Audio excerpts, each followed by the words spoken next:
The Selfish Podcast acknowledges the traditional owners of the land and waters that this podcast is recorded on. Everything that we discuss on the Selfish Podcast with Chloe and Steph is for informational purposes only. It's either our own experiences, opinions and insights or our guests. It's not intended to be a substitute for professional medical advice and should not be relied upon as health or personal. It's time to prioritise yourself and your well-being. Subscribe now and get ready to put yourself first with the Selfish Podcast. Hey there, beautiful people. Welcome to this week's episode of the Selfish Podcast with Chloe and Steph. Hope you're all enjoying your December. How are you, Chloe? Yeah, I'm great, thanks. I'm really good. Sun's shining. So the sun is feeling shining. Happy. So good. It's been like really, well, you haven't been here for a lot of it, but it's been so dreary. Yes. Yeah. Yes. So now the sun's out. And you're looking quite tan. Oh, well, sunshine, gal. Do you fake tan or are you all about the real tan? This is real tan, actually. It's real tan. Yeah. I'm a fake tanner, though, too. Yeah. I'm impressed. I'm not very good. I usually only fake tan my legs because I'm not very good at the back? fake tan in general. Oh, yeah. application. Yeah, the application. I think I use the foam and then the mitt applicator. And you do that on your whole body or just? Yeah. If I was going out. For, yes. You know. Oh, yeah. Well, you did that fake tan the other day before your other event, didn't you? And then I went. Fake tan in the pool. Yep, fake tan in the pool. Brown smear everywhere. Like I shat myself. Yeah. That. Goodness me. Oh, God. Yeah, because I feel like maybe tanning is something I need to get into, like a spray tan. Like a spray. Yeah, okay. I have not done that in years, but because I'm not a very good tanner. I don't really self-tan. I don't. Also, the sun. Like my skin's very sensitive, so I'm always slathered in sunscreen, and I feel like, I'm not much of a tanner. I think that's a good thing, though. Like, I don't think it's good to tan, probably like I do. Once upon a time, I used to go to a solarium. Oh, I did. Before they got banned when I was at uni. Yeah. There's one across the road. Yeah, I went to that. Which one did you go to? I can't even remember what it was Bronze now, but Bodies? it was, maybe. Was it on West Terrace? I think there were a few. I think there's West Terrace, Norwood. I used to love the smell of the product. Did you? Yeah. How fucked up is that? Actually, I know, when you it's so think fucked about up. it, They're you put banned. those, like little eye goggles on, I know, and you it's so just bad. lay down in this like you close the container over you. I found it quite relaxing. Yeah, I didn't mind it either. Yeah. But so bad for us. So bad for us. So bad. We're definitely not doing that anymore. We are not doing that. We are not doing no. that anymore. What are we chatting about this week? Well, I wanted to ask your thoughts, like how are you feeling about Christmas? How's your Christmas prep coming?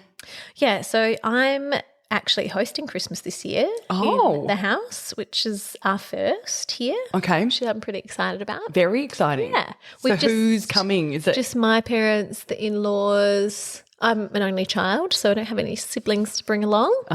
Adam's got one brother, so I think he's coming with his partner, who might come later, and my auntie. Yeah. Okay, so both sides of the family, and then we usually always like bring it together. Lovely. Lovely. Yeah, it's quite nice. I'm thinking I'm going to do like prawns. Mum's going to do some kind of starter, like a smoked salmon kind of starter. Beautiful. Then just roast chicken and a ham, potatoes, salad, and a pudding. So pretty easy. Lovely. And you're doing all of that, or is it really divvied up between? Yeah. So everyone. Yeah, divvied it up. Yeah, nice. Yeah, I'll probably just do the ham and the chicken and the potatoes, and then everyone outsource the rest. Outsource the rest. Yeah, that's a good way of doing it. Yeah, but I'm excited. Like I'm thinking about how I'm going to set it all up, what I'm going to do, beautiful, what colours I'm going to have. Yes, the colours are important, aren't they? Colours are important. So yeah, hopefully it's a beautiful day. We'll get the kids can. Yeah, you just hope for a beautiful sunny day, don't you, when you're here in Australia? Yeah, absolutely. It was interesting. I was watching Bluey the other day, as one does, and love Bluey. They had a new episode up called Christmas Swim. So we've only been watching Bluey for the last few months. So part of our like nighttime ritual, and I don't know if it's more for Hugh or this is more for Fred, but we'll do shower and then we'll have Milky when we're watching Bluey. And it was about Christmas swim, and obviously Bluey's based in Australia, in Queensland, and they all go for the Christmas swim after the presents. And Huey said to me, "Do you go for did your family ever do a Christmas swim?" And we didn't, because we weren't close to the beach growing up. But do you do a Christmas swim? I can see the ocean in front of us right now. There's heaps of seaweed down there, typically in summer. Okay. We've done that. We go to the beach sometimes in the morning, go for a walk, but we haven't kind of called it a Christmas swim. But I kind of love that. Yeah, we'll watch the Bluey episode and report back. To. And I think, we're having Christmas down here this year as well, and we might be hosting. We'll work it out whether it's at ours or at Hugh's parents. In-laws. But gorgeous. Yeah. Love that. Looking forward to it. So how are you tackling or handling Christmas? Well, Christmas is can be a really tough and hard and emotional time of year, especially when you've got someone who's not at the Christmas table, who should be, and who you miss. So I think the first Christmas, if I backtrack, so Arthur's turning 3 in February, this coming Feb. So the Christmas just before he was born, I was heavily pregnant. We hosted it at our house, and it was just such a joyful time, and so much was talked about, this time next year we'll have the baby, and we didn't know what we were having, so it was just, the baby, and it was I just remember that Christmas so vividly, and it was just such a beautiful Christmas, and it was both families, so we ended up having – so I've got 3 brothers and sisters, so I'm one of 4, Hugh's one of 3, and – originally, so we do 1 year on, 1 year off of Christmas. So it was a Springbok year, which is my family's year. But then Hugh's family didn't have anything on, so we're like, come over. And then Hugh's sister's husband, Dave's parents ended up coming over as well. Everyone came over.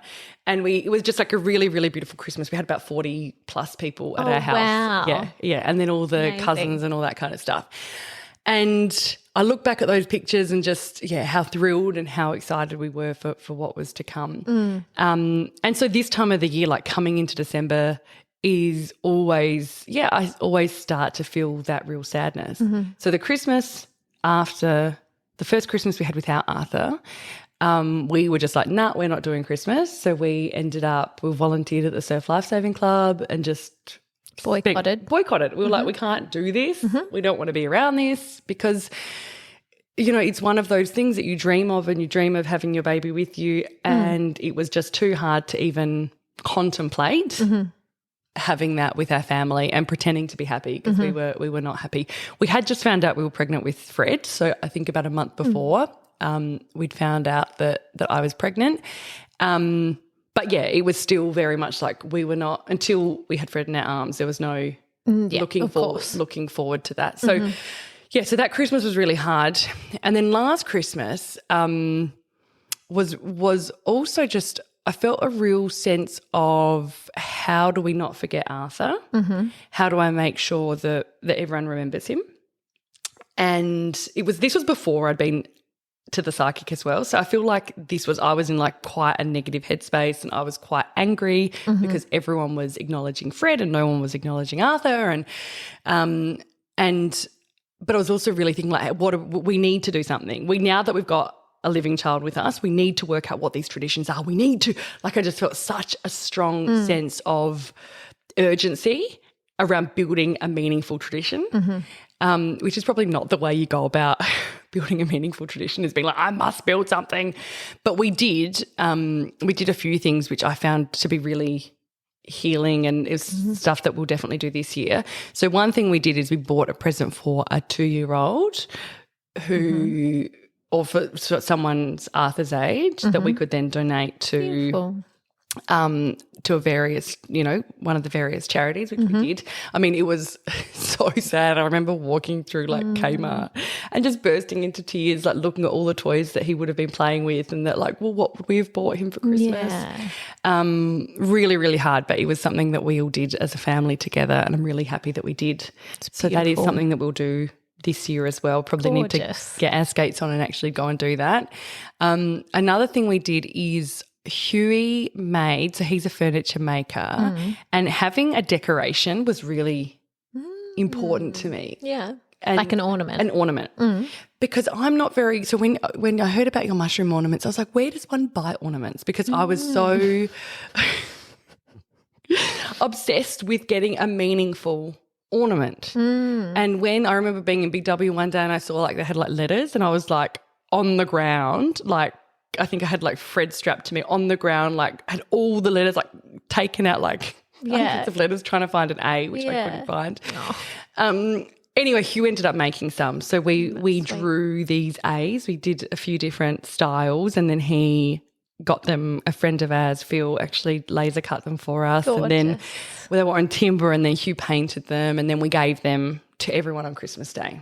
Aww. As ornament that they could. Amazing. We had some for us and then so also thoughtful. Something that they could, you know, because and I said to Huey, like, I don't care what people do with these ornaments. I don't care if they burn them. I don't care if they won't. No, I know, but like it wasn't like saying you must put this on your tree. No, of course not. It's a gift. It was something to say, you know, this is, you know, don't forget just because how we now remember. Got yeah, exactly. Yeah. This is how we remember. And we painted one side of them this like forest green because we always said, you know, green's Arthur's favourite colour, so that's sort of his colour and I always imagined him to have these beautiful green eyes like Huey. So, yeah, green's his colour. And new beginnings. Yeah, and that felt and that felt like a really nice way to remember him. And then on Christmas Day I was thinking, oh, we'll light a candle or I'll say something before we start eating, and we didn't end up doing that. I think I was feeding Fred in the, you know, like, you know, these things happen. Totally. But it was really important for me to have a plan of action for the day. And I remember talking to Mum beforehand saying, hey, Mum, like this is still going to be very upsetting for me and these are some of the things that I want to do to remember Arthur throughout the day. Yeah. Because it's really hard. Any kind of events are really hard when there's someone missing. I think that's really important for you though, Steph, how you spoke to your mum and clearly like communicating your needs. Yeah. Because, you know, speaking from my experience, if it was me not having been through, you know, like I've had my grandpa and things pass, but he had a beautiful like innings, you know, and my nana and things like that. But for me, having not experienced the depth of grief that you have and the loss, I think that clear communication from what you need is really important, because just from my own experience, I potentially wouldn't know how to go about it. Do you know what I mean? Yeah. But if you were to tell me, oh, this is what I need from you, Chloe, or to your mum or whatever, I feel like that's so important. Yeah, and I feel like that's been something that for like everything, you know, returning to work, it was also, you know, made very clear. That was me sort of having a bit of... people get awkward. Yeah, exactly. And they're not meaning to be like dismissive. Know what they don't know. Exactly. But they just don't know how to go about it. You or this or that. And feel like you're like walking on eggshells a bit, but you don't want to be, because you want to be like there for that person and compassionate and understanding. Exactly. But then you don't want to fuck it up either. No, exactly. Yeah. And I mean, the ornament thing for me, like I think if I've got a friend who her husband passed a few years or this will be her second Christmas without him. And I'm thinking, okay, I think I'll get her an ornament. Like beautiful. Because I think that's actually a really beautiful way to remember the person. I think if you've got anyone in your life who's lost someone, you know, that could be a potential thing. Or even just, you know, lighting a candle for them and taking a picture of the candle and sending it to them saying, you know, I'm thinking of you. Beautiful. It doesn't have to be anything big. I think it's just...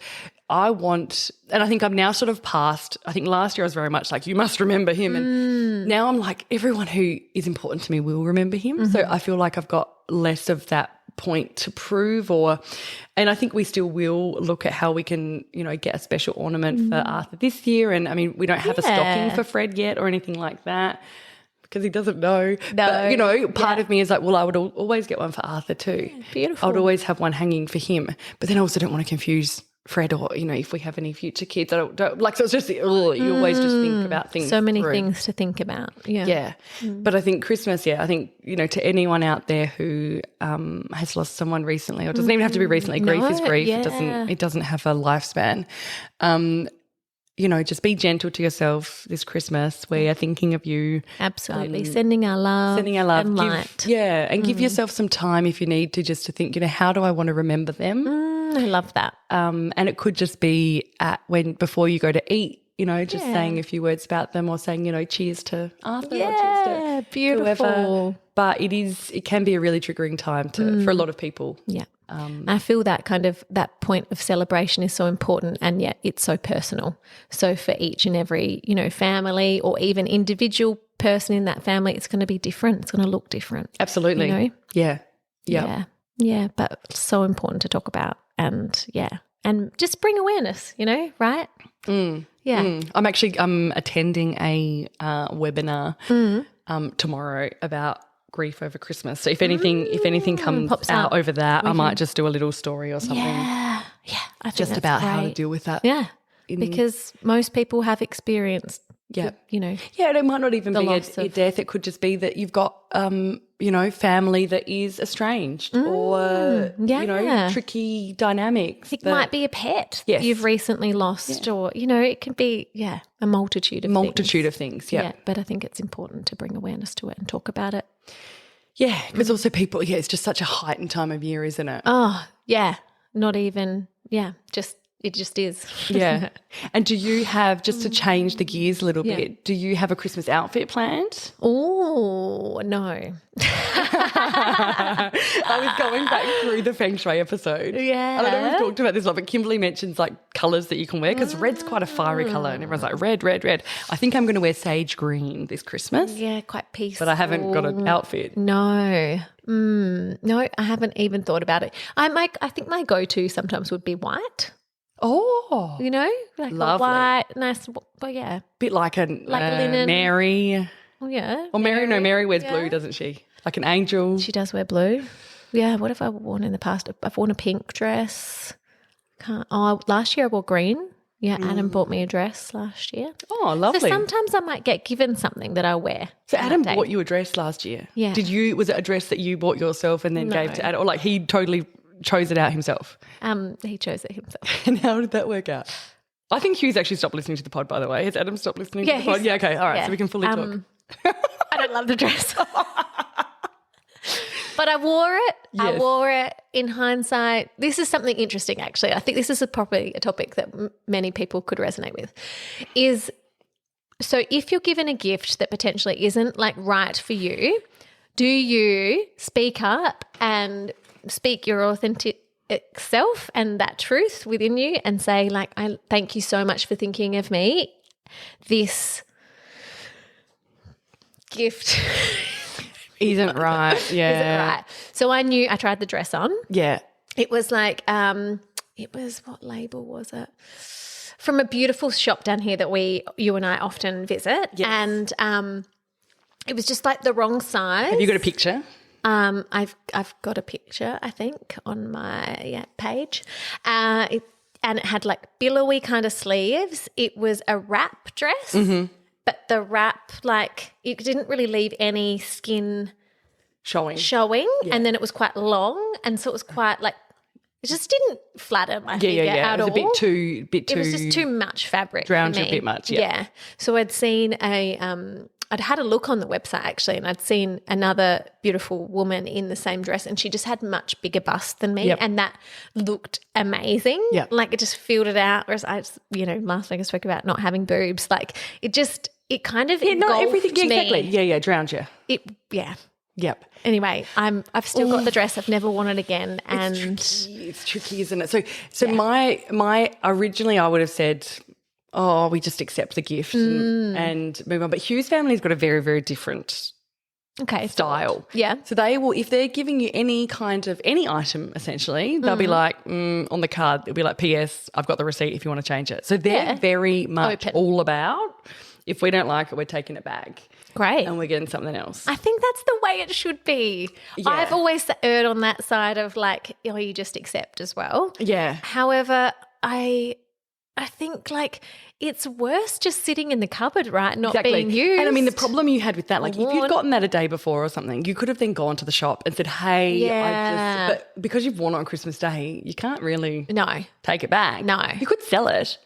Well, it's sitting in my pile at actually at the moment to sell. To sell, yeah. And how are you planning on selling those things? Are you going to take it to like one of those shops that? Nah, I've done that before. Are you going to do not good Facebook Marketplace? Yeah, maybe. Yeah, I've got a few dresses like that, which I'm just like, this is, why did I buy this? Why have I got this in my wardrobe? So anyway. That's tricky, and especially when it's from a partner. No, and he, typically Adam buys really well. So this was just a bit of a I just think also don't buy clothes for someone else. Yeah.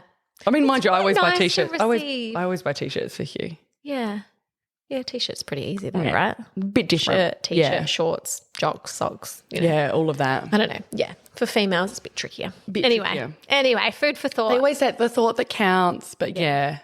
And that's beautiful. It's a beautiful gesture, but have you broached the subject of not him not giving you? I don't know. He said to me the other day, he's like, I've got your Christmas present. I'm not sure if you're going to like it. I'm like, why would you follow with that comment? Yeah. I'm just like, don't know.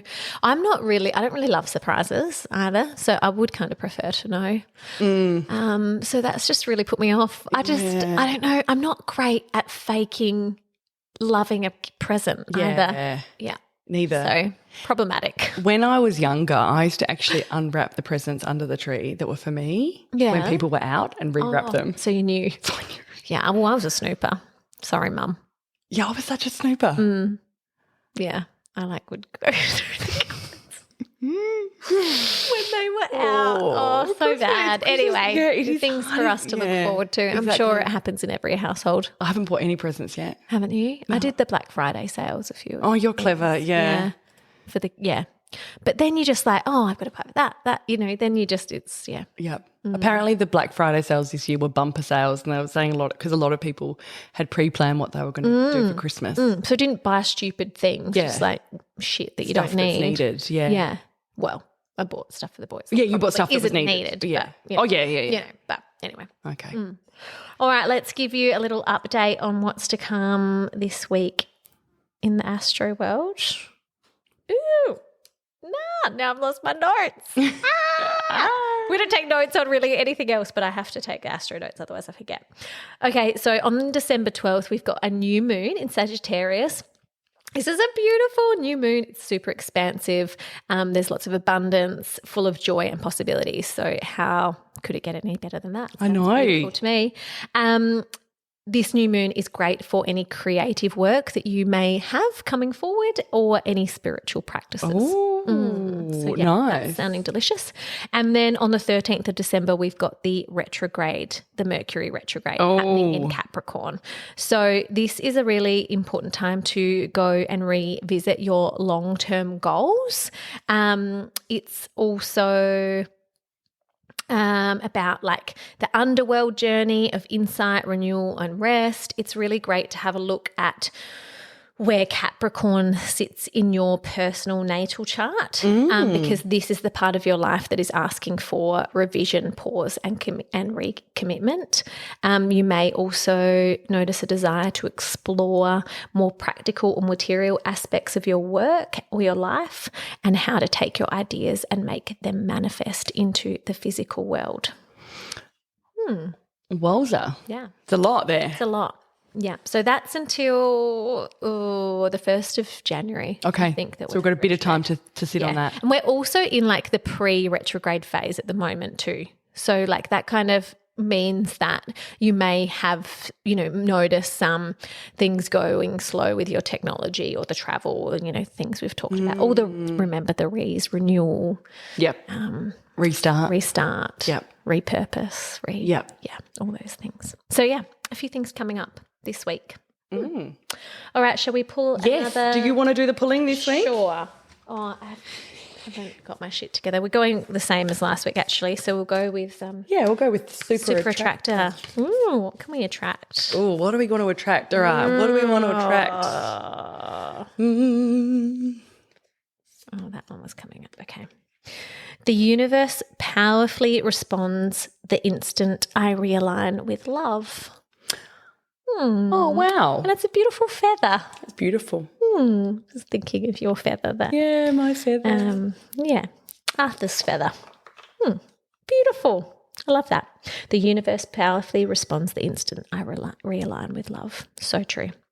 I think if we come from a place of love in all that we do and seek to do or speak, it's just going to land so much better for that other person or recipient. Yeah, I love that. Beautiful. Well, this week we have a real treat for you. Mm-hmm. We have got Sam Healy, who is the face behind B and Co meditation. Now, Chloe did this recording solo because I was not well, so I cannot wait to listen to all that Sam has got to say. Amazing. In his bio, he said up until 2019 he was a proud skeptic. This meant that meditation fell into the religious category and he happily dismissed it. Then he had a series of simple experiences that led him to practicing meditation, and it kicked off some major transformation in his life. As a school teacher, he naturally wanted to learn how to teach this stuff to others, and in November 2020, he became certified to teach meditation and began researching, which changed his life. He wants to teach people how to be and normalise it in their day to day. When you're being, the doing comes effortlessly. Be first. Happiness, calmness, fun, adventure, all of these types of things are the benefits to learning how to be. They are the co in B and Co. I love that. So, yeah, that's a little bit about Sam. We're going to find out a lot more. So much more. Enjoy, guys.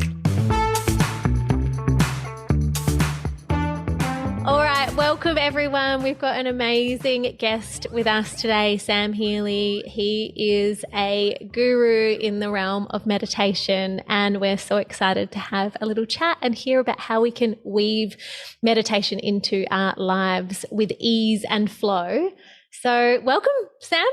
Great to have you here. So great to be here, Chloe. Thanks for having me. Not sure about the guru part, but we'll see where the conversation takes. I think that you are. I think you've got that pizzazz about you.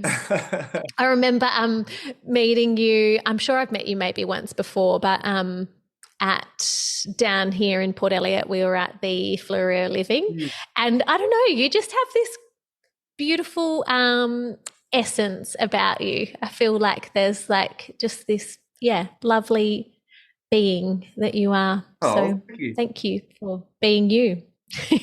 Yeah, thank you. Likewise, I think that I listen to the podcast regularly, and I think the same about you and Steph. And I think that's why you're seeing so much success with it, because it's just just pours out of you guys. Yeah. Well, we were just saying before we started recording, like how I asked you about podcasting and you used the word like effortlessly, like if you were to go and do it, it just hasn't like kind of worked out that way just yet for you. But for Steph and I, it was just like super easy. Yeah. So I think you've got to sometimes follow that like golden thread, don't you? That if it's just easy, then you just go with it and let it unfold, and it's kind of like it's meant to be. Hey? Absolutely, yeah. It's a skill. Was that a little bit like meditation for you? Can you give us a little bit of background about how you got into this space and just kind of what you do and who you are? It was definitely a golden thread kind of situation with meditation. It wasn't on my radar at all. So we're going back almost 5 years ago now. I was just a classroom teacher at the local school in the Fleury, and great team around me, such a good staff. But I was in burnout mode. I didn't really realize it at the time. I can see it clearly now in hindsight. And anyway, found out about meditation during an educational conference. Sort of just, it was presented by an ex-AFL football player, Luke Darcy, who's been championing meditation for years and years. He credits it to, not only his career, but the person who he is today. And so he just had me hooked on his very first word. And because I'm scientifically minded, he ran with the science. So, I was floored. I didn't even realize there's any research or, any scientific thinking around meditation. I always put it in that woohoo basket and, never thought twice about it. So because I was in the state I was at the time, and there was so much, turmoil and just challenges happening in my class with the kids, I just said, we've got to try it.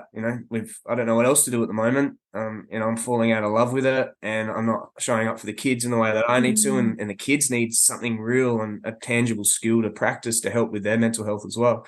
So anyway, sort of just back to that golden thread, just sort of started pulling at that, and then all of a sudden, a year later, I developed a program that the school had asked me to run for staff.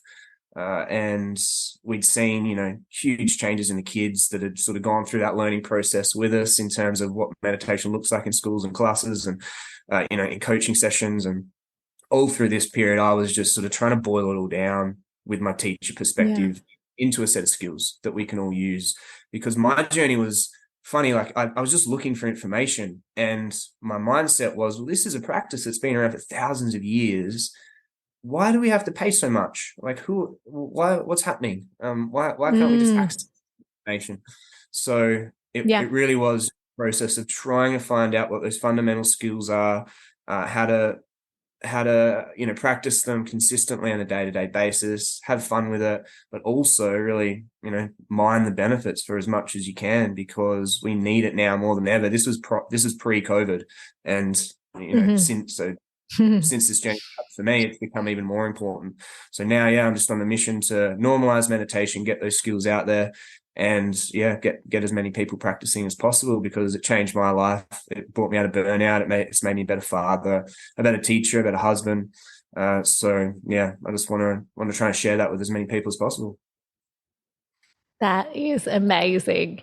And you know what I love? I love that so many males are hopping into this space, and this like spiritual kind of realm, and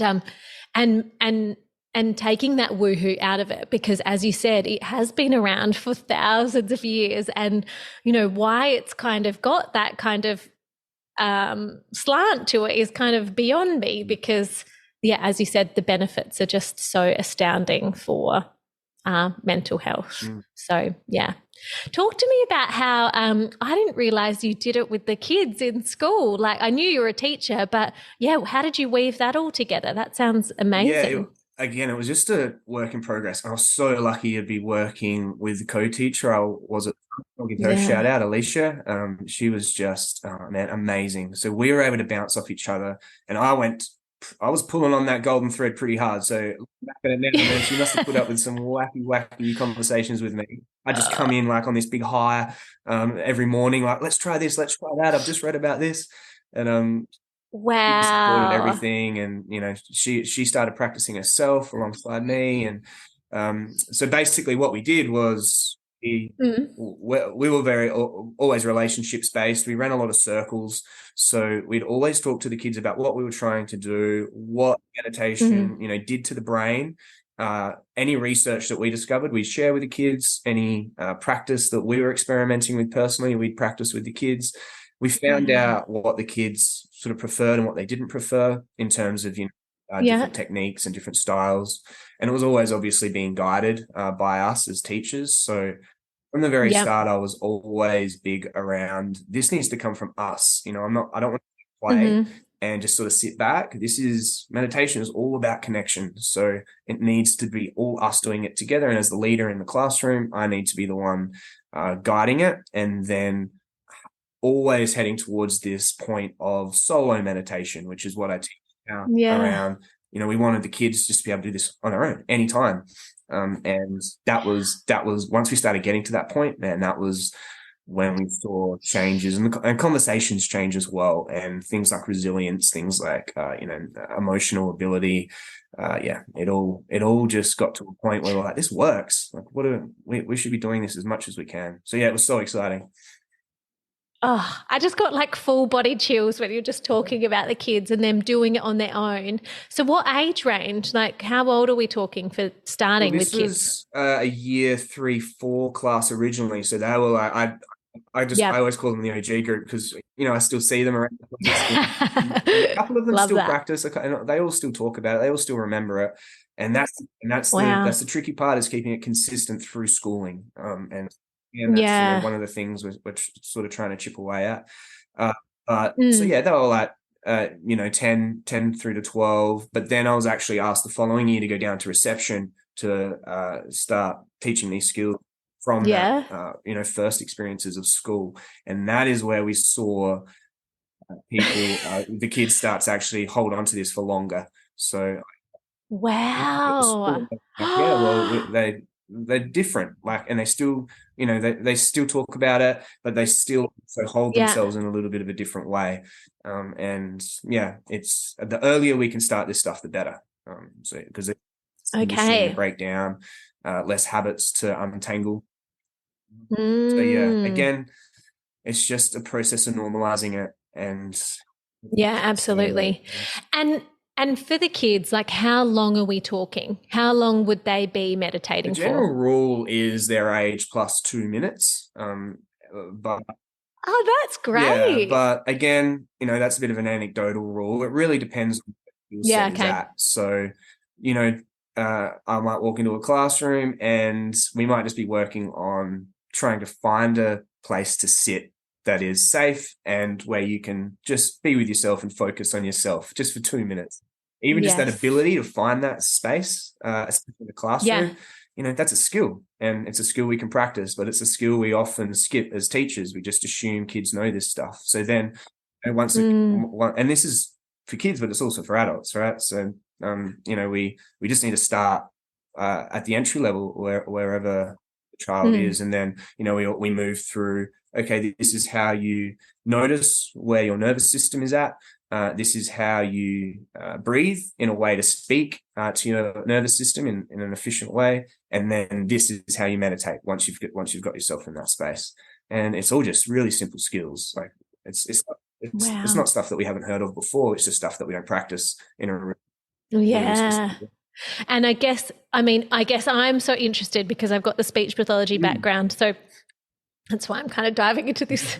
It's kind of got a bit different. We'll get back into more of the things that we are going to talk about. But I guess for me, tapping into the kids, the nervous system stuff, I'm thinking in my own mind, like if I was to have a child meditate prior or just like for a little bit before I was to jump into a speech pathology session, the difference in probably what I would see with the outcomes for that child would be astounding.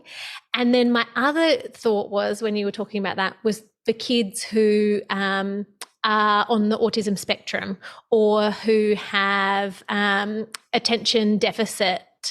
Like, have you noticed changes for them in particular, or has that been more challenging for them potentially to get into that state of meditation? That's such a good question, Chloe. It's the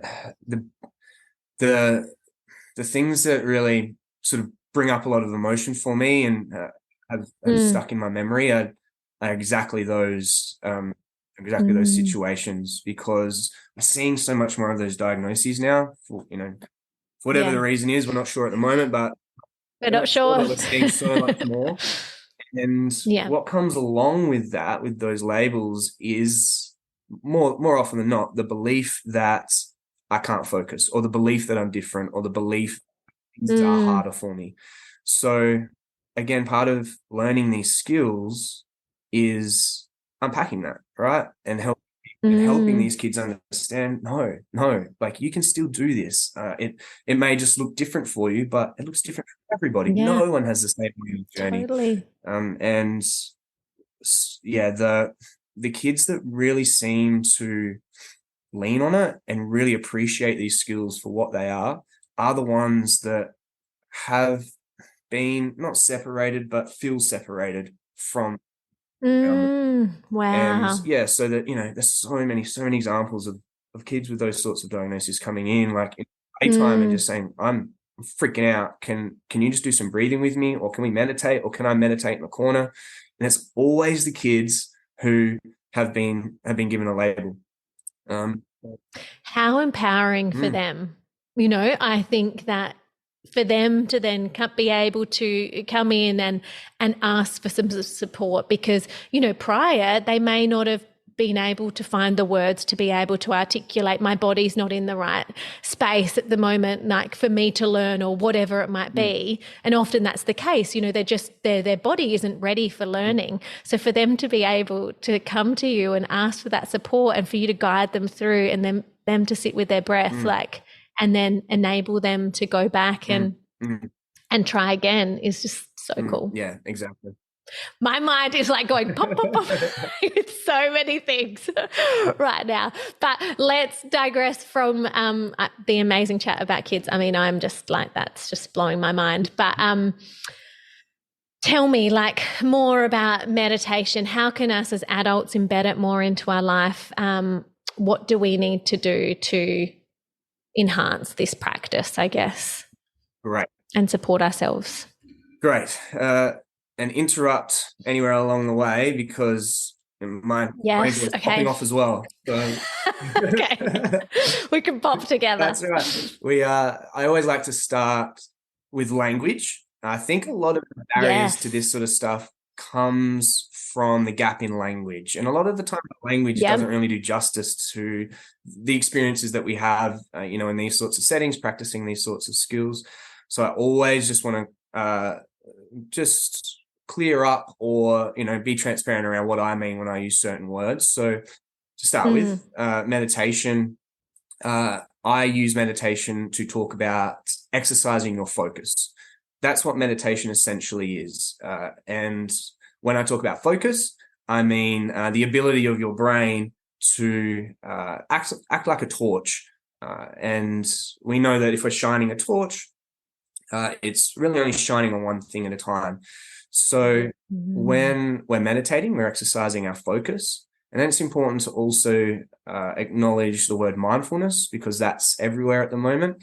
That's fantastic. And when I talk about mindfulness, mindfulness is another word for awareness.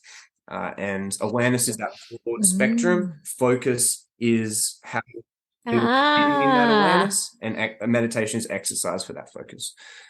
So mindfulness activities are broad. I'm thinking high beam lights for the mindfulness or the awareness, and then the torch being the focus. That's meditation. A great way to put it. This actually comes from Dr. Amishi Jha. She's a neuroscientist out of the University of Miami, and she uses a very similar analogy. She calls it the spotlight and security lights. Broad light and that focus light. I love how you've explained the difference between them, because I think that in like general like society or on Instagram or wherever, there's probably like this mix up of the two. Do you find that? Absolutely. And then again, it points to the importance of language, because you do have mindfulness meditation, which is just a different technique. So again, if you think about the word sports, we know that if I was to say to you, I play sports, your next question will be, well, what do you play? But with meditation, it's a little bit different. Meditation is like the word sports. There's different types of meditation. There's lots of different types of sports. But the follow-up question with meditation is never, oh, cool, how do you meditate? Or what do you meditate with? Or what technique do you use? It's always just that assumption that it's, something to do with mindfulness, or that it's mindfulness meditation. And there's lots and lots of different techniques out there. So none are necessarily better than the other. There's benefits to all of it. It's just about really, again, understanding what you need, where you're at in your learning journey, and practicing something that really, puts you on the right path and the best first step possible. Beautiful. And resonates with, with yourself. Yeah. So how do you come about finding which meditation practice serves you? Like, how do you do that? This is where I spent probably the first, year and a half of my journey, just pinballing around, because there's so much out there, right? And I think, again, another thing to really be clear about is 70% of our culture is in a state of distress. Like, we are just overwhelmed with information on a moment-to-moment basis. And these skills that we're talking about, these meditation skills, so these skills to exercise your focus, they've almost been lost. And not only lost, we just don't appreciate them. And we think, because I'm doing so much, I have this ability to focus. What I really need to do is switch off. That's true to a certain extent, but the ability to focus is so important in terms of finding out who we are and achieving our goals and being able to focus on what matters, so that we can then focus on gratitude and focus on those mindfulness skills. But if our focus is unfit, then we're sort of just bobbing along, and totally that doing is controlling us rather than us controlling us.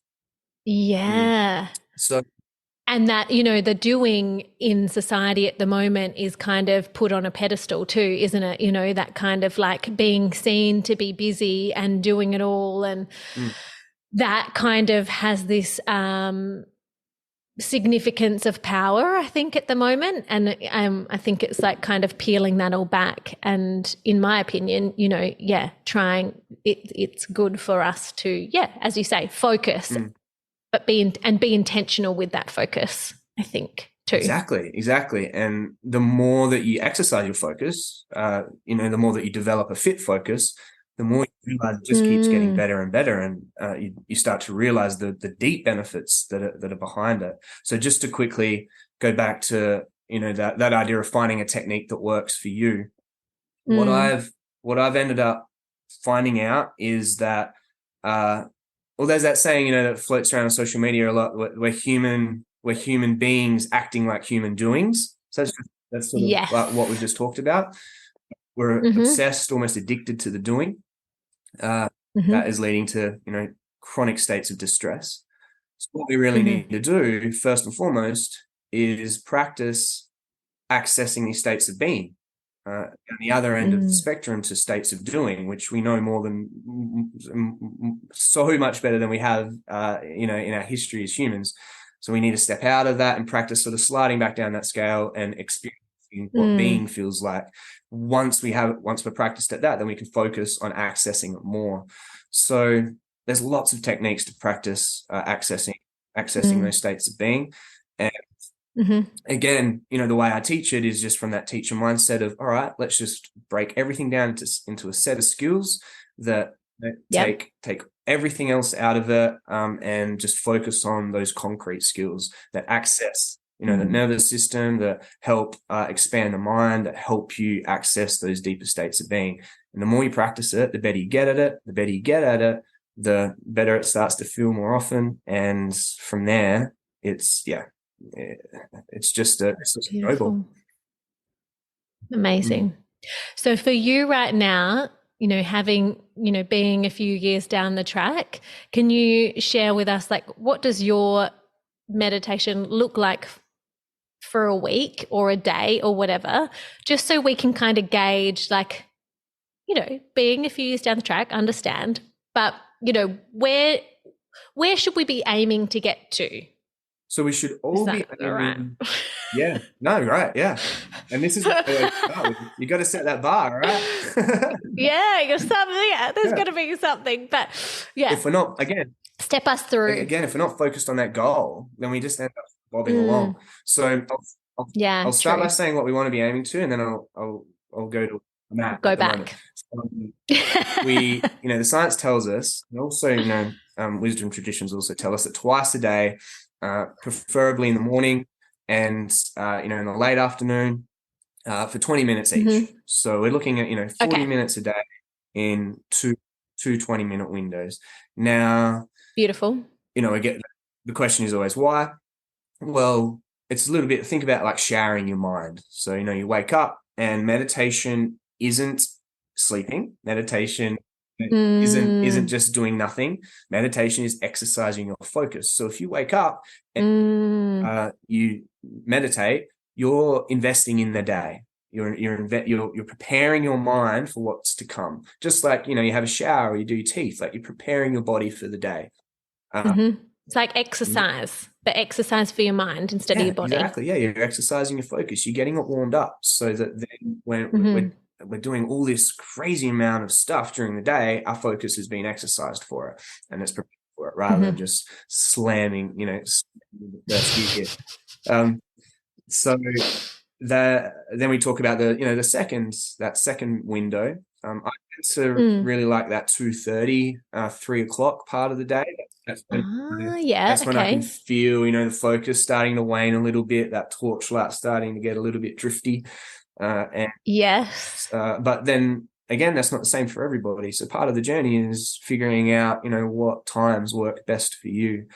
And again, that exercise at that point in the day helps you get ready for the next chapter of your day. So you might have a really successful working day, but you've expended a lot of energy. A lot of cognitive energy has happened. And we want to be the best people we can be at home as well. So we prepare for that, and then we can go into the next part of our day with all those skills that we want. Just like, we've prepared at the start of the day as well. Is that you're offloading excess stress from your system. So, you're being selfish in a way that is, in one of the best ways, because by being selfish, you're also presenting yourself in the best way possible for those you love. Absolutely. I love that. I probably had thought that you were going to say that the second part of the day should be done in the evening, like the second meditation. So I love that you've explained that, and how you've explained that just makes so much sense. That by doing it in that early afternoon enables you to then be more present and in that state of being for your family and to finish your workday. So that is amazing. My mind is then going to, right, at Raw, we're 2:30, a little ping's going to go off. Everyone sits and meditates. I think, there's going to be some changes to the workplace, I think, in order to sustain the busyness that we're all in. And that's just beautiful. I love that. That really resonated. No, that's good. So then where I'm at the moment, like a few years into it, I live and breathe this stuff. It's changed my life. I'm passionate about it, but I still fall off the wagon because we are all so incredibly busy. So the goal isn't to force those 2 meditations into your day. The goal is to figure out how they exist and how they can stay consistent within a culture that doesn't welcome them. So because we can wait for the culture to change and wait for, workplaces to say, yes, all right, let's make so much space and time for this to happen. Or we have to decide, well, if I really want to do what's best for, for my brain, for my nervous system, for the people around me, I need to figure out how to start doing this now. And so that's when we start to sort of experiment with our own days. And, some people like those evening ones because it is easier to fit into the day. Some people do like really early morning ones or a bit later on in the morning. But it's just about being easy and kind to yourself, because it is really challenging to find those 40 minutes. And at the moment, for the past couple of weeks, I've only really been getting a 20-minute one in every day because of everything that's happening. And so there have been a couple of days where I've been really beating myself up about that. You feel guilty, and you're talking to clients and you're trying to teach people how to do this. But once you take a step back and you see all the mistakes that you've made, but also how real it is, then you're able to talk to people about it on such a more authentic level, because everyone's the same boat. We are all so busy, not just externally, but internally as well. And it seems to be getting worse. And more challenging. So we have to be honest about that. We have to say it's not easy. It's the best thing that you can do, but it's also because of all these external factors. So how can we help each other? Totally. How can we help each other do it? Yeah. Be a bit of a support system. I think that just speaks to me about the honesty piece, because, I've tried to do it before too, where I fit in my meditations and whatnot. Yeah. And it is hard. It's really hard to kind of, for me, what I found most challenging is the consistency piece. And that's the most important piece. The analogy, I always use is it's, helping well, it's just like strength training. We're talking about training. It's like strength training. We know you don't go to the gym once and you walk out feeling great, but you know it's not going to make a difference a week later if you've only done it once. It's the same if you're talking about the brain. We're developing those neural pathways, and that takes consistency in the back and forth to create those pathways, just like the back and forth of a rep. So again, consistency is key. And so that means, if you can't do 20 minutes twice a day, 8 minutes a day. Have 8 minutes in your day. And we know from the research that 8 minutes a day is sort of the minimum for the most efficient benefits. So would that be twice a day, Sam, or are you just talking like 8 minutes once a day to start with potentially? Start with 8 minutes. And then work your way up to 12 or work your way up to 15. Initially, when I started teaching this, I just set that bar. I was like, nope, we know that 20 minutes twice a day is the best. We need to do that, and that's what we're going to do. And it works, but we all eventually fall off that wagon. And we haven't been practicing getting back on the wagon, then that gets really hard as well. So in a sense, it's almost practicing noticing when you've fallen off and then getting back up on it. That's the key skill, because it's always going to happen. And we need to, again, be honest and authentic about it and just help each other through that. Totally.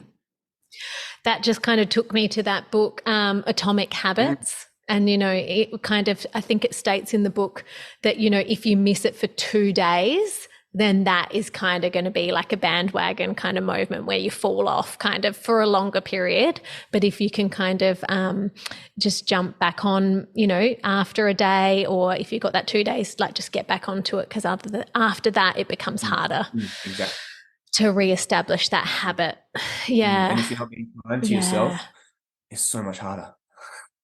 Absolutely. That mental chatter can kind of just like get in the way. Well, it gets in the way all the time, doesn't it? But it can really hinder us from kind of stepping back into something if we have fallen off the bandwagon. It's kind of like that, what do I bother? Like, I'll just fall off again or whatever.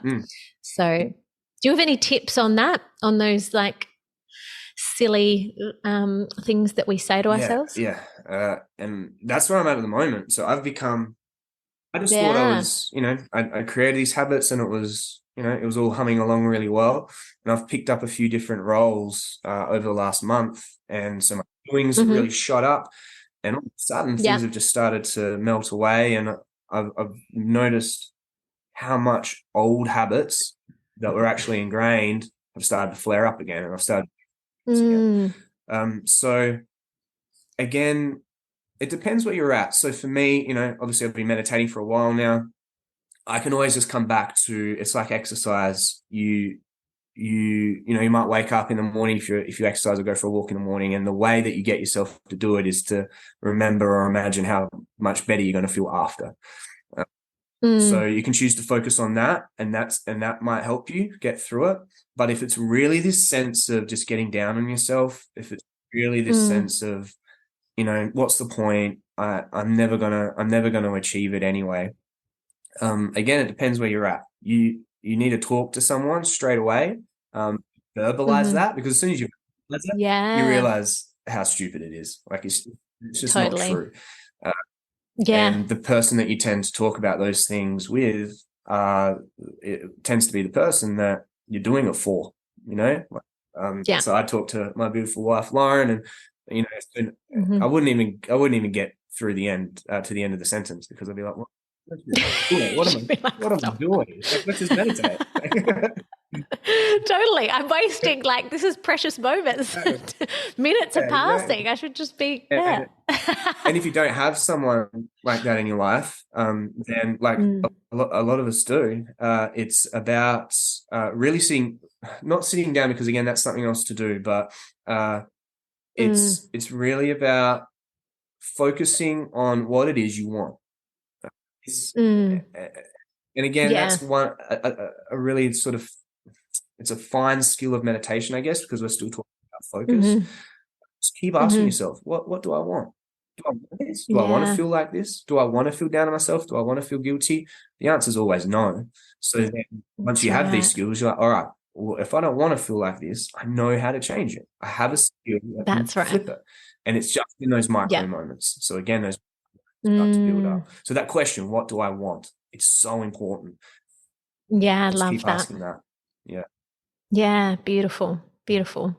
And it comes back to that like self-awareness, doesn't it? So if you in that moment where you've got that negative self-talk and then just kind of, asking that question, what do I want right now? What is going to pivot me towards my higher self? Exactly. And it might just be a cup of coffee in a moment. Yeah, totally. Yeah, I just went and got a hot chocolate before and that was just that, probably shouldn't have meditated. No. I wanted to ask, so sitting down or like what is the best kind of way for us to be when we meditate? Love it, Chloe. So again, lots of different techniques. There are techniques you can use to go to sleep. What I teach is a meditation technique that, again, enhances your doing. So whilst we're practicing accessing being, the more you access being, the more it actually benefits and enhances your doing. So that, we can think of that as, our eyes open experiences. And what we want to then make sure the brain is doing is wiring all these skills and wiring all these experiences to our eyes open experiences. So if we're lying down and using these techniques, then obviously the brain is going to hardwire them to sleep chemicals. So it'll start producing melatonin. It'll start to just get the body and mind prepared for sleep. So what I teach is, just to sit up straight, always comfortable as you can be, head and neck free from leaning against anything. Why is that? Because if you think about it, this is a perfect way to illustrate it. If I have my head back like this for a couple of minutes, the only time. And for those listening, Sam's just got his head back on his chair. My high back meditation chair. If I lean my head back against the surface, only times I'm ever doing that is when I'm clocking off and when I'm looking to have a nap or just looking to close my eyes for a little while. So it's essentially kind of like in that wind down mode, even though you might think I'm sitting up or whatever, but even just having the head sitting back, like laying back on something, does it start to like those hormones is that what starts to happen? We start. Yeah. And it's not scientific. Yeah, exactly. It's not going to be the case for everyone, but it's just the best start with that. Let's just make sure that there's no sleep chemicals being released. That we're not mixing melatonin up in any of this. We just want to make sure we're upright, that the brain is aware that, okay, doing this for our eyes open experiences. Yeah. And it's just a way to make this as simple as possible, because there are lots of, and you will still fall asleep using these sorts of techniques, because that's one of the ways the mind and body offload excess stress. Sometimes it needs a system reboot, and sleep is one of the ways it does it. So that is completely normal as well. But we just, from the very start, we want to make sure that the brain specifically is understanding that, okay, we're going to keep releasing. We're not going to sleep. Yeah, and we're going to hold off on releasing these sleep chemicals for now. I love that. That makes heaps of sense. So I think we've talked through how we should meditate, how we should start with that 8 minutes, moving to the 2 times 20 minutes a day. Do you say, like, for someone starting out, like the program, so you teach a foundation program to start with, like, would you say from your experience, I guess, speaking from your experience, that in order to create that consistency and I guess that deep understanding of what meditation practice is, that it is good to start with someone rather than just relying on yourself? Do you mean? Or is it just an individual? Like just learning it, like would you say like it's good to learn how to meditate with a facilitator like yourself? Again, it always depends on where you're at. My practice went to another level once I actually started engaging with teachers, because the teachers have that experience. They have those little extra tips and tricks that they can help sort of iron out the creases for you. But if you're just looking at getting started and it's overwhelming, there's so many apps out there at the moment that can help get you started. And once you've gotten started, you're already starting to lay down the foundations.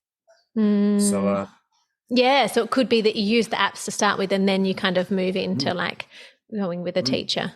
I noticed that did you study or do something with One Giant Mind? So that was that springboard that I just mentioned. So I was going through so many different techniques. I was trying to do as much research as I could. One Giant Mind were the only people at that time, this is again pre-COVID, that were really just offering just a really straightforward practice. So a lot of the stuff I talk about, I practiced with their app. I think was like a 30-day challenge, which was amazing. It really helped me. I did it too. It was so good. And then because I was teaching it, I was like, well, I need more. Like I need to know how to teach this stuff. So then I actually went through and did the teacher certification with One Giant Mind, learned from Johnny Pollard, the founder, and it was amazing. So a lot of the skills and even a lot of the language I use obviously comes out of that training, but it suits it just suits the teacher's perspective as well. And then what I've done is just boil them down into those skill sets that we can use. And One Giant Mind, if you're looking for a place to start, is always the app that I point people to. It's just no nonsense and gets you straight into it. No nonsense, and they've just I think it was Johnny, and then I think he had a female when I did it. It was same as you, like back prior to COVID, and their voices were just like really easy. It was just easy. Yeah. They made it easy. Right. And that's the trick, right? Because meditation is exercise, but it also should feel easy, especially to begin with, especially if you're being guided. Anything feels easier when you've got someone there guiding you through it. So that's really well with that app. Did you enjoy it, the process? Yeah, loved it. Fell off the bandwagon. Still trying to get back on it years later. I just said to Sam before, I was like, right, we're going to lock in this course out of myself. We're going to get the back. We're going to get back on there, and I'll be able to share with all of you how I'm going. So Sam, how do you take care of yourself and be selfish and look after yourself? Is it just meditation, or do you have some other things that you do? Yeah, meditation is obviously the key thing for me. But I would have a ice bath at home, so I regularly do cold exposure, which is amazing. That's using another meditation technique when you're in the bath. I've become a lot more aware of my body. That's obviously one of the benefits that come out of exercising your focus. You become more focused on how your body feels. So I've become a lot better at eating for my body rather than eating for my thoughts. And again, that might there's a little bit of selfishness involved with that, because it's much easier to eat what everyone else is eating. But just little things like that, especially with the family, right? Absolutely. So talk us through that. So what do you mean by that? So you will choose things that your body is feeling like you need to nourish yourself? Yes. Yeah, 100%. And so that's actually meant that I'm a vegetarian now, for want of a better word. And that started because I realized, especially chicken, I'm the biggest meat eater there. I love meat. And it still blows my mind that I don't eat it, to be honest, even though 3 years in, or however long it is now.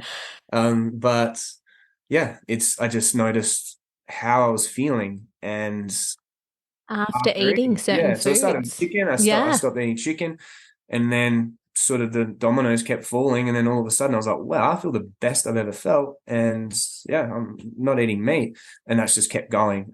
And everyone's different. So, and that's just, you know, the path I've taken from listening to those cues and noticing, you know, those little hints from the body. Beautiful. It's hard at dinner time sometimes because the kids love meat. It's all right. You could just have your veggies and they could have the additional meat. It's so good. Separately, it's fun. You work it out. You always work it out, don't you? So tell us, how can we find you? And we'll add everything to our show notes so that people, but if any of our listeners want to reach out, where can they find you? Yeah, thank you. It's on socials. It's Sam Meditates, nice and simple. And our website is B and Co Meditation. So that's the name of my business. So that's the letters BE and then ANDCO. So B and Co Meditation. But if you just head, you know, straight to the Instagram page at Sam Meditates, everything's there. And if you just have any questions, whatever it is, please get in touch, because it's all just about normalizing this stuff. And totally. And I love that, you know, you can when you jump on the website, you'll be able to see what Sam offers. And, you know, now that we have all shifted online and pivoted, you know, you offer that online. So wherever you are in the world or here in Oz, like you can, I love that it's just available for anyone to access. And as you say, we just want it to be in our language and make it more just one of those things that we just do and we focus and be. Exactly. And I appreciate it so much, because it's so important. It's so important getting these conversations happening, and just opening the door a crack for people who've always had that door closed. So thank you for everything you and Steph are doing. It's so important, and you're doing such a great job. God, no, I feel like this won't be the end of our relationship. I've got, as I said, my head's been popping the whole time. I'm like, we need to run something and like bring people together, and that sense of community. And I think that, what I'm thinking is that support network is really important to embed this kind of practice into your life. So, kind of using your loved ones or other like-minded people who want to embed this practice into their everyday lives. It's connecting in community. Exactly. Relationships are everything in a lot of ways. Absolutely. More relationships we can knit around this sort of stuff, the better off and the more consistent it's going to be in the long run too. Yeah. And get you into schools. I'm excited for this. More, better. It needs to be like part of the curriculum. Absolutely. Yes. Anyways, agree with that one. I run a meditation just so that, you know, the listener can walk away with a skill that they can use. Okay. Do I do it too? Yes, please. Okay. All right. We're going to run through, before we say goodbye to Sam and you all for today, we're going to get Sam to run us through a little short meditation so that you walk away with the commencement of your meditation skill set. Here we go. Right. We talked about just sitting upright. If you're listening in a car, like I often am to these podcasts, just keep your eyes open, but just really listen to the skills, because, you know, these skills can be practiced while you're driving the car. Just again, don't close your eyes, and pocket them for later. You sort of want to use them whilst you can focus on them as well. So we just want to be able to sit comfortably. Again, always comfortably. If you're able to do it safely, just close your eyes. And in a moment, I'm going to guide you through a really quick breathing pattern. But I'll also, after that, then ask you a question that's going to help circuit break your thinking. And you'll notice that there's some space after you ask the question. And again, this space is what we want our focus to be able to shine on. We make the mistake of thinking that we've got to force our brains to be quiet, our brains to be calm. But meditation is the practice of your focus looking for those calm spaces, because they always exist in the mind. We're just not practiced in actually finding them and shining our focus on them. So this question is just simply going to help us find those spaces a little bit more quickly. So if we just practice noticing where the breath is coming in through the nose, and a really, really quick way to just calm down the breathing pattern and to send messages of calmness to the nervous system is just to notice where the breath is coming in through the nose, because a lot of us experience or think or imagine that the breath is actually traveling up through the nose and like up towards the brain. But our nasal airways are actually traveling from the nose, from the nostrils. And if you imagine them just traveling straight back, so back and towards the middle of your face. And then from there, they go down, travel down your throat into your lungs. Again, a really simple image, but once you slow your breathing down, once you just gently close the mouth and unclench that jaw, just feel the breath not passing up the nose, but passing back into the middle of the face.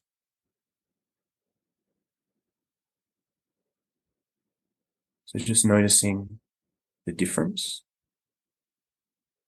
Instead of that vertical direction of the breath, it's more of a horizontal direction. And you'll notice the more that you focus on it, the easier that it gets. Those passageways almost seem to open up once the light of your focus is placed on them.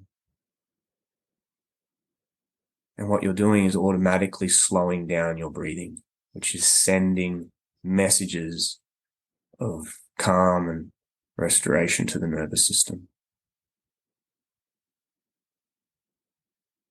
And now I'm going to ask you to ask yourself this question as you keep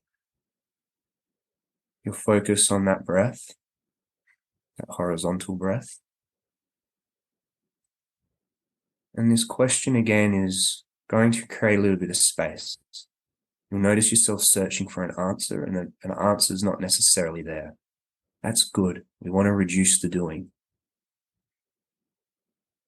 So now just silently in the middle of your mind, ask yourself the question, what is my next thought going to be?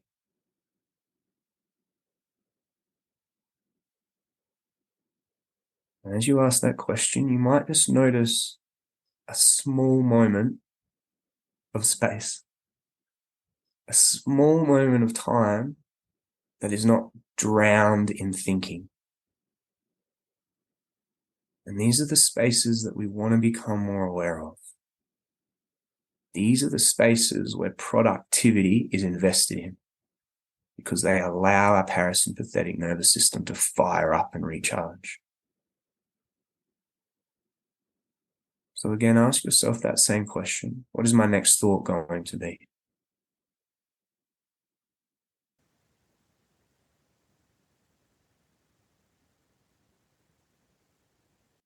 Notice what follows that question. If it's more thinking, that is fine. We want to be gentle. We want to be kind with the process. But you'll notice if you just slow down that questioning and ask it softly, there'll be a moment of space. So one last time, asking yourself the question, what is my next thought going to be? Now taking that horizontal breath into the middle of the face rather than up towards the brain, feeling it traveling all the way down into your lungs, rolling those shoulders and gently opening your eyes. Wow. I have. That was great to hear. That was awesome. When you said about the nasal passages, like I had just thought prior to you saying that, when we were talking about the breath going horizontal instead of up, and I know all about anatomy because of speech stuff, but I'd never thought crazy, isn't it? But as soon as I started thinking like that, I definitely felt the nasal passages seem more open. And then you said that that would be something that we could experience. And yeah. And I love that question, you know, and I definitely did have there's a moment, you know, or you're kind of like, oh, what am I thinking next? Like, is there anything or not? Like, and there was sometimes nothing. So that's so cool. Yeah. So that's what we're searching for. Is that right? And that's what we're training our focus to shine on, for want of a better analogy. Beautiful. Yeah. And again, it's there. We don't want to force it. We don't want to create it. It's already there. We're just doing that. We've trained our focus to always be shining on those overwhelming thoughts. So again, it's just exercising your focus to be a fit focus that can find those moments of space, rather than an unfit focus that's just always focused on the doing. Amazing. Because that's so overwhelming. Yeah, absolutely. Wow. Amazing. You are amazing. Thank you for sharing your just wisdom and knowledge with us. I'm just so grateful. And as I said, this won't be the end of, hearing more from you. So thank you so much. Thank you so much for having me, Chloe. It's been an absolute pleasure. Thank you. So great. So great.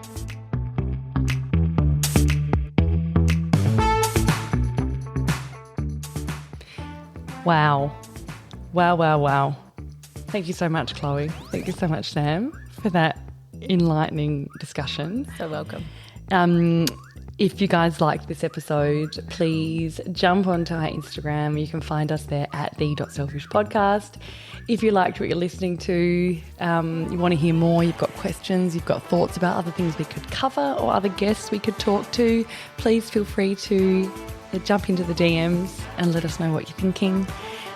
We are wishing you all a beautiful week ahead. And lead up to Christmas. Yeah, lead up to Christmas. And if you're enjoying this, feel free to share it with a friend. We really appreciate your support. Lots of love. Bye. Bye.